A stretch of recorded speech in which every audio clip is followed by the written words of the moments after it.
After receiving the machine, first connect it to your workshop's power supply using the 3 live wires.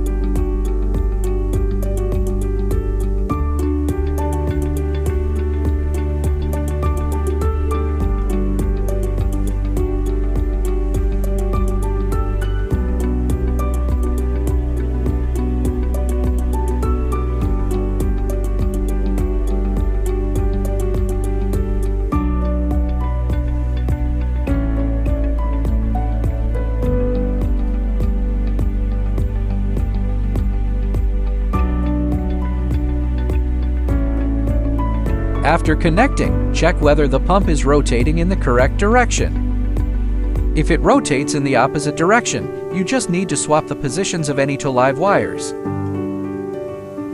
Power on. Return to the origin.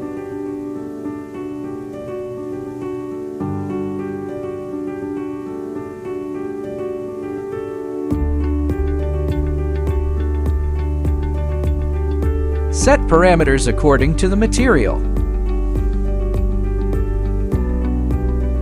For specific instructions, please refer to the manual or request the related detailed video from us.